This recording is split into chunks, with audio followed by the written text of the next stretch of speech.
Imagine, if you would, a different book hiding in your hotel room.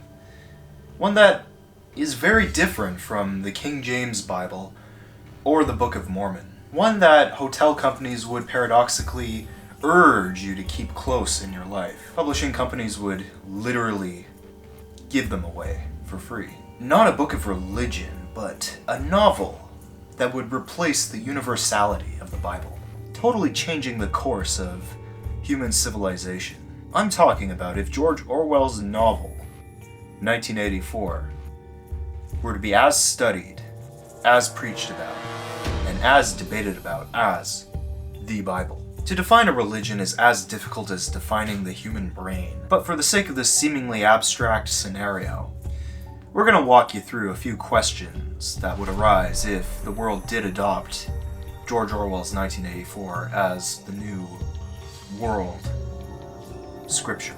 And this will not mean that the world will worship its author, George Orwell/Eric Blair, who penned and published said novel in the late 1940s Anno Domini. The world in this case simply worships and venerates the story of Winston Smith and the cautionary tale that comes with his story. This would, of course, absolutely prevent authoritarianism in the Western world. Or, at the same time, it would spring a new form of authoritarianism that claims to be anti-authoritarianism. Who's to say? And the trouble of applying this novel into real-world faith would be including but not limited to the following. If 1984 instills fear of authoritarianism, authority, or even hierarchy, will it eventually instill disdain for any sort of direction and authority in the world? If 1984's story is to be revered for what it is by itself, then we have to erase any sort of curiosity about its author, which will risk us acting as the antagonists of the very novel, ones who censor the past. Thereby, some will fall from the faith, as they always do. The media will not censor any language or redact any information, since the novel is implied to be totally against such practices. Will we still have enemies in the world that will exploit our faith in transparency? Will we still have corporations or governments at all anymore?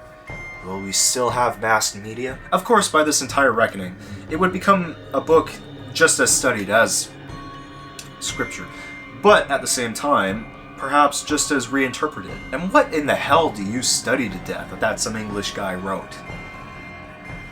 It's a very simple story, but it has a very surprising twist. Would everyone want to be the version of the protagonist that should have been realized at the end of the story, but ultimately had a very realistic fate? One where he would have resisted the forced brainwashing and escaped that goddamn awful system? This is sort of like religion in real life. People aspire to be closer to something idealized rather than the real-life stories that drag us down. Believers like to give less relevance to the more complicated and uncomfortable aspects and scenes in the story. But the entire point of 1984 is to not worry about waking yourself up, and to realize you've been fooled your whole adult memory. And for this matter, any book can replace the Gideon Bible in hotel rooms. You could even make it interesting and put A Clockwork Orange in the same position. And at the end of the day, the book is a big factor in faith and religious following. But of course, devotion to something uncomfortable is a tough sell. It always is, until it is not anymore.